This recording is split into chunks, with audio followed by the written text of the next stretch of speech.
In this video, let's discuss what is a BAR registered loose leaf.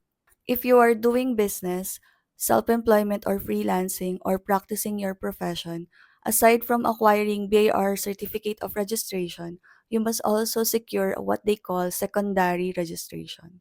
This includes the books of accounts, which consists of the journals and the ledgers, and invoice and receipts. There are three ways to register. There's manual, loose leaf, and computerized. So let's skip the other two and focus on loose leaf. Loose leaf is a hybrid type of registration between manual and computerized. You no longer need to write the books. Instead, you print them and have it book binded.